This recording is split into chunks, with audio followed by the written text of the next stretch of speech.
जब ब्रजभूषण जी उर्फ पंडित जी को शक हुआ कि उनकी पोस्ट पर मृदुलकांत नाम से कमेंट करने वाला यूजर और कोई नहीं उनका एक जमाने का दोस्त ही है, तो उन्होंने फिर तुरंत इसे क्लियर करना चाहा।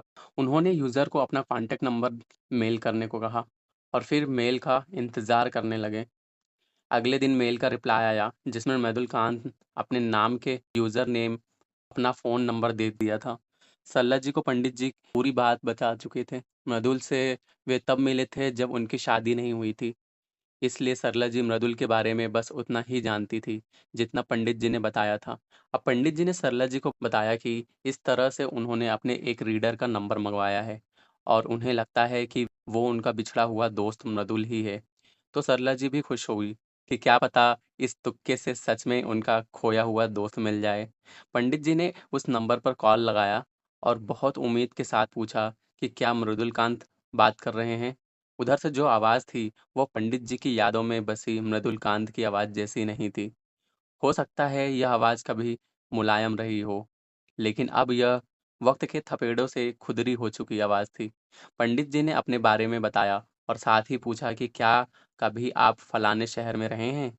इस सवाल पर उधर से हाँ में जवाब आया। पंडित जी को थोड़ा और खुशी हुई। फिर उन्होंने पूछा कि क्या आपने कभी उस शहर में सिविल सर्विसेज की प्रिपरेशन भी की थी? इस सवाल से उस तरफ से कुछ सेकंड के लिए सन्नाटा सा छा गया था। फिर एक हल्की सी आवाज़ में जवाब आया, हाँ। अरे मृदुल जी की आवाज़ खुशी में जैसे डूब ही गई थी। मैं ब्रजभूषण हूँ। कई साल पहले जब आप एग्ज़ाम की कोचिंग ले रहे थे, तब हम दोस्त बने थे। गीता ज्ञान ब्लॉग आपका है यह जानकर मुझे बहुत खुशी हो रही है। पूरे 6 महीने तक हम रोज़ मिलते रहे और फिर आप एकदम से गायब ही हो गए थे। याद आया कुछ? अब चौंकने की बारी अब्दुल जी की थी। नमस्कार ब्रजभूषण जी, मैं आपको कैसे भूल सकता हूँ?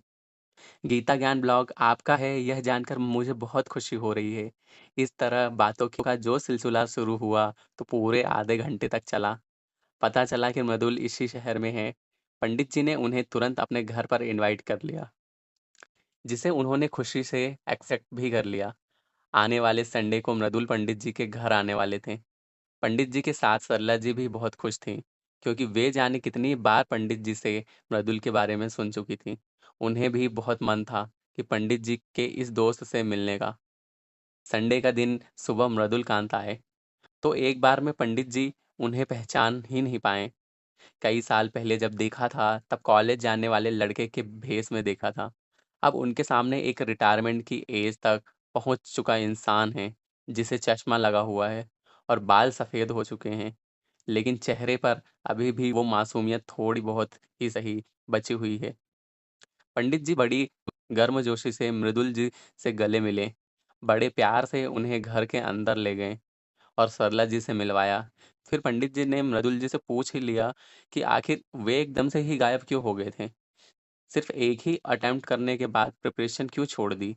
मृदुल कांत जी ने फिर अपने बारे में बताया। उन्होंने बताया कि एग्ज़ाम के बाद वे सीधा अपने गांव चले गए थे। उनके फादर की हेल्थ कुछ ठीक नहीं चल रही थी। फिर एक दिन उन्हें अचानक ही पेट में बहुत तेज़ दर्द उठा और कुछ घंटों के अंदर ही उनकी डेथ हो गई। मृदुल ने बहुत मुश्किल से अपनी माँ और बहन को संभाला। इस बीच सिविल सर्विसेज प्री एग्ज़ाम का रिजल्ट भी आ गया था और उसमें मैं पास नहीं हो पाया था। मेरी माँ की हेल्थ भी कुछ खास ठीक नहीं रहती थी और सिस्टर अकेले उनका ध्यान नहीं रख सकती थी। माँ की इच्छा थी कि मैं उनके साथ ही रहूं। मेरे फादर की ऑन ड्यूटी डेथ हुई थी, इसलिए मुझे उनकी जगह जॉब मिल गई थी। मजबूरी में मैंने और गांव में ही रहने लगा। एक दो बार मैं कुछ काम से शहर में भी आया, लेकिन अपने ऑफिस की तरफ आना नहीं हो पाया था। मैं सोचता था कि आप ज़रूर मुझे याद करते होंगे, लेकिन सच बताऊं तो ज़िंदगी में अचानक आए इतने सारे चेंजेस को मेरे मन एक्सेप्ट नहीं कर पा रहा था। मैं हमेशा से एक एडमिनिस्ट्रेटर बनना चाहता था, लेकिन हालात ने मुझे कुछ बनने पर मजबूर। बहुत लंबे टाइम तक मैं डिप्रेशन में भी रहा। फिर धीरे-धीरे ज़िंदगी की उलझनों में फँसता गया और आखिर टाइम कट ही गया। इसी दौरान मेरी शादी भी हुई। एक बेटा है जो आर्मी में है। अभी कुछ साल पहले ही अगर इंटरनेट ना होता तो हम कभी मिल ही नहीं पाते। लेकिन चलो किसी भी बहाने सही मिले तो। हमारे भाग्य में मिलना था सो हम मिल गए। उसके बाद उन दोनों के बीच में बहुत सारी बातें हुई। मृदुल जी को बहुत खुशी थी कि पंडित जी इतना अच्छा ब्लॉग लिख रहे हैं, गीता ज्ञान के सेशन कर रहे हैं, लोगों तक गीता ज्ञान पहुंचा रहे हैं। फिर मृदुल जी ने पंडित जी से कहा कि कभी-कभी उन्हें अपने जीवन से बहुत शिकायत रहती है। जिस सपने को बचपन से देखते हुए वे बड़े हुए थे, जिसके लिए इतनी मेहनत की थी, वो एकदम से छूट गया।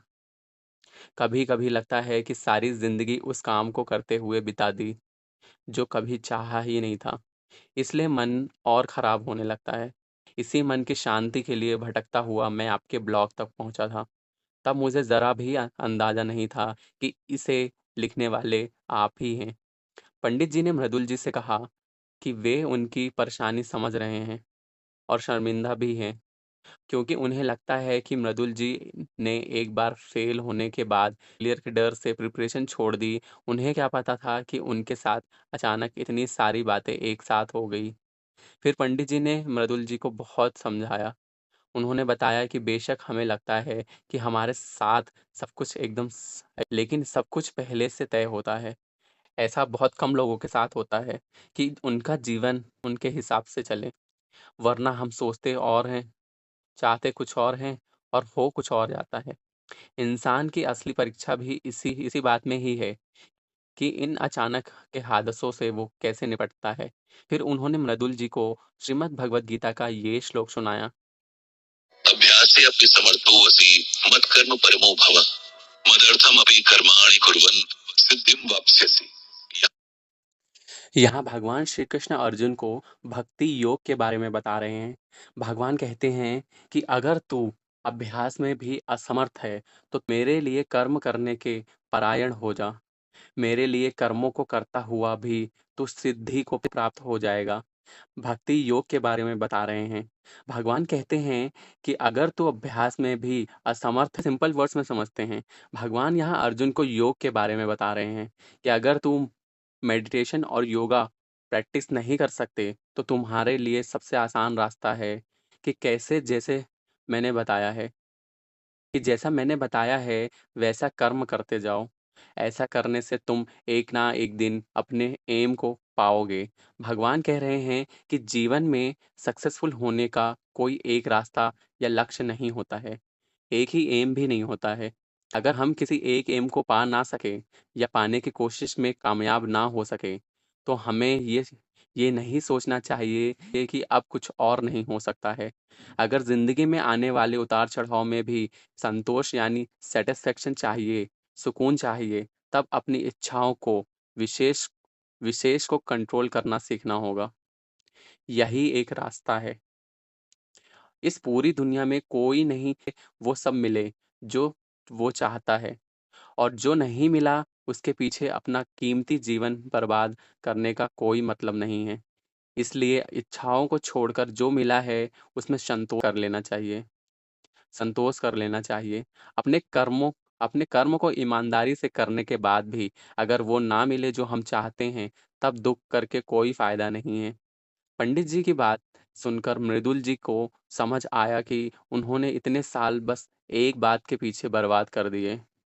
पंडित जी ने उन्हें समझाया कि जो बीत गया उसका अफ़सोस करना बेकार है। जो बचा है उसी को सुधारा, तब भी बहुत बेहतर होगा। इसके बाद तीनों ने मिलकर सरला जी का बनाया टेस्टी खाना खाया। फिर कुछ देर रुककर मृदुल जी चले गए।